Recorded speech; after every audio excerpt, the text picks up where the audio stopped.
नमस्कार दोस्तों, आपका हमारे YouTube चैनल पर बहुत बहुत स्वागत है। आज हम आपके लिए लेकर आए हैं श्रीमद् भगवद गीता का 5वां अध्याय कर्म संन्यास योग। तो चलिए शुरू करते हैं। भगवद गीता के इस 5वें अध्याय में भगवान कृष्ण बताते हैं कि भक्ति पूर्वक किया गया कर्म शुष्क चिंतन से श्रेष्ठ है।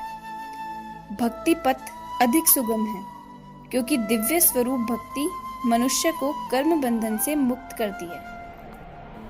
भगवद गीता के दूसरे अध्याय में आत्मा तथा उसके शरीर बंधन का सामान्य ज्ञान बतलाया गया है। उसी में बुद्धि योग अर्थात भक्ति द्वारा इस भौतिक बंधन से निकलने का भी वर्णन हुआ है। तीसरे अध्याय में यह बताया गया है कि ज्ञानी को कोई कर्म नहीं करने पड़ते।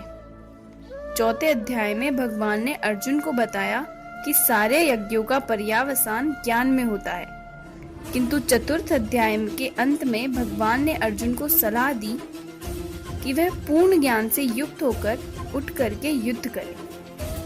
अर्जुन ने कहा, हे कृष्ण, पहले आप मुझे कर्म त्यागने के लिए कहते हैं और फिर भक्ति पूर्वक कर्म करने का आदेश देते हैं। क्या आप अब कृपा करके निश्चित रूप से मुझे बताएं कि इन दोनों में से कौन अधिक लाभप्रद है?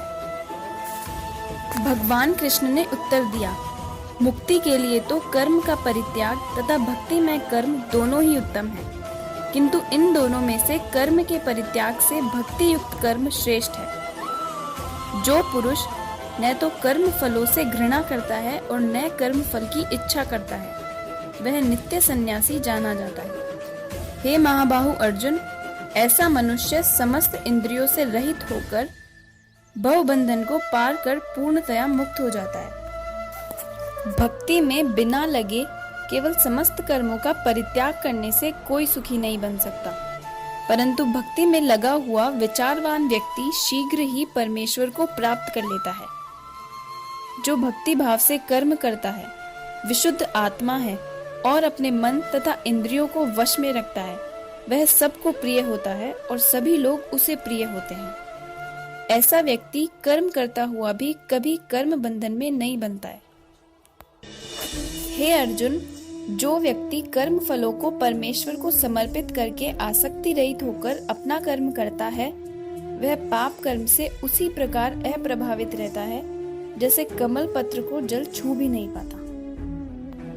निश्चल भक्त शुद्ध शांति प्राप्त करता है क्योंकि वह समस्त कर्म फल मुझे अर्पित कर देता है, किंतु जो व्यक्ति भगवान से युक्त नहीं है और जो अपने श्रम का फल कामी है, वह कर्म बंधन में बंध जाता है। जीव के शरीर के भीतर वास करने वाले भगवान ब्रह्मांड के समस्त जीवों के नियंता है। यह शरीर 9 द्वारों से युक्त है।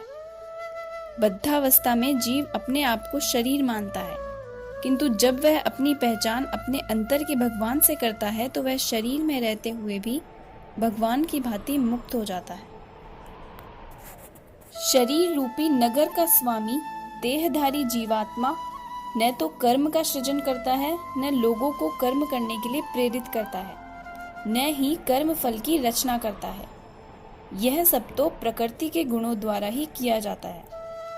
परमेश्वर न तो किसी के पापों को ग्रहण करते हैं न पुण्यों को, किंतु सारे देहधारी जीव अज्ञानता के कारण मोहग्रस्त रहते हैं, जो उनके वास्तविक ज्ञान को आच्छादित किए रहता है। किंतु जब कोई उस ज्ञान से प्रबुद्ध होता है जिससे अविद्या का विनाश होता है, तो उसके ज्ञान से सब कुछ उसी तरह प्रकट हो जाता है जैसे दिन में सूर्य से सारी वस्तुएं प्रकाशित हो जाती हैं। तात्पर्य यह है कि परम दिव्य सत्य भगवान कृष्ण ही है। सारी गीता इसी घोषणा पर केंद्रित है कि श्री कृष्ण ही भगवान है। यही समस्त वेदों का भी अभिमत है। परम तत्व का अर्थ परम सत्य है, जो भगवान को ब्रह्मा, परमात्मा तथा भगवान के रूप में जानने वालों द्वारा समझा जाता है। श्री कृष्ण निराकार ब्रह्मा का भी अनुमोदन करते हैं।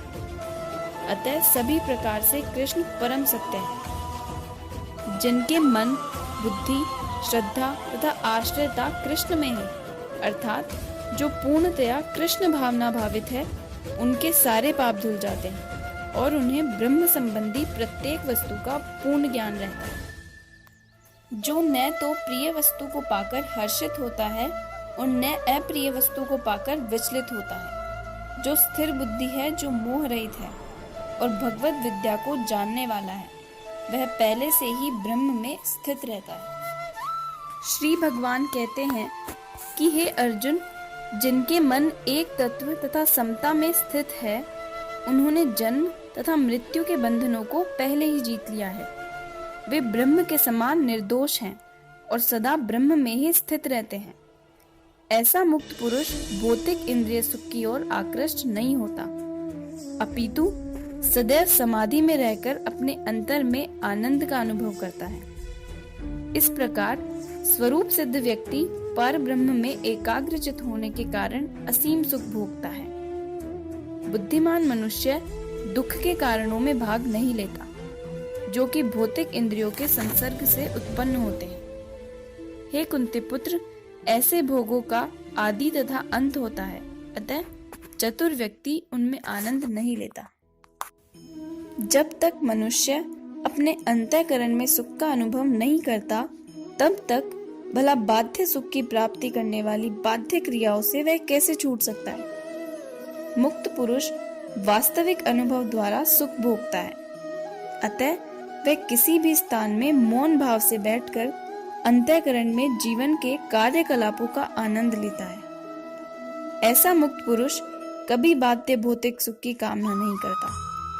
यह अवस्था ब्रह्मभूत कहलाती है, जिसे प्राप्त करने पर भगवत धाम जाना निश्चित होता है।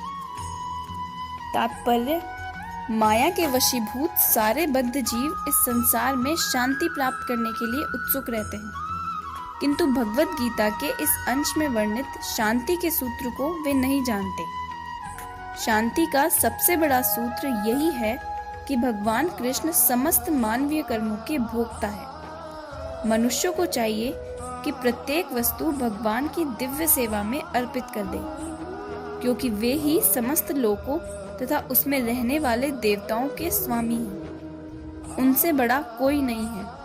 वे बड़े से बड़े देवता शिव तथा ब्रह्मा से भी महान हैं। माया के वशीभूत होकर सारे जीव सर्वत्र अपना प्रभुत्व जताना चाहते हैं, लेकिन वास्तविकता तो यह है कि सर्वत्र भगवान की माया का प्रभुत्व है।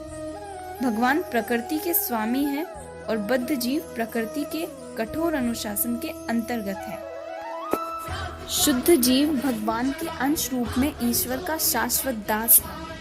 वह माया पर प्रभुत्व जमाने की इच्छा से ही माया के संपर्क में आता है और यही उसके कष्टों का मूल कारण है। जब तक वह पदार्थ के संपर्क में रहता है, उसे भौतिक आवश्यकताओं के लिए कर्म करना पड़ता है, किंतु कृष्ण भावनामृत में उसे पदार्थ की परिधि में स्थित होते हुए भी आध्यात्मिक जीवन में ले आता है, क्योंकि भौतिक जगत में भक्ति का अभ्यास करने पर जीव का दिव्य स्वरूप पुनः प्रकट होता है। जो मनुष्य जितना प्रगत है, वह उतना ही पदार्थ के बंधन से मुक्त रहता है। भगवान किसी का पक्षपात नहीं करते। यह तो कृष्ण भावनामृत के लिए व्यक्तिगत व्यवहारिक कर्तव्य पालन पर निर्भर रहता है, जिससे मनुष्य इंद्रियों पर नियंत्रण प्राप्त कर इच्छा तथा क्रोध के प्रभाव को जीत लेता है। और जो कोई उपयुक्त कामेच्छाओं को वश में करके कृष्ण भावनामृत में अष्टांग योग पद्धति का स्वयं अभ्यास करता है, क्योंकि इससे अंतिम लक्ष्य की पूर्ति होती है। यम, नियम, आसन, प्राणायाम, प्रत्याहार, धारणा, ध्यान तथा समाधि के अभ्यास द्वारा धीरे धीरे प्रगति हो सकती है, किंतु भक्ति योग में तो ये प्रस्तावना के स्वरूप है, क्योंकि केवल इसी से मनुष्य को पूर्ण शांति प्राप्त हो सकती है। यही जीवन की परम सिद्धि है। तो दोस्तों, श्रीमद् भगवद गीता का 5वां अध्याय यहीं पर समाप्त होता है। अगर आपने हमारे 4थे अध्याय का वीडियो नहीं देखा है तो उसका लिंक आपको नीचे डिस्क्रिप्शन में मिल जाएगा, उसे भी ज़रूर देखिएगा। और अगर आपको हमारे वीडियोस अच्छा लगे तो उन्हें लाइक और शेयर ज़रूर कीजिएगा। और आगे के वीडियोस को देखते रहने के लिए सब्सक्राइब करना न भूलिएगा। धन्यवाद। जय हिंद। वंदे मातरम।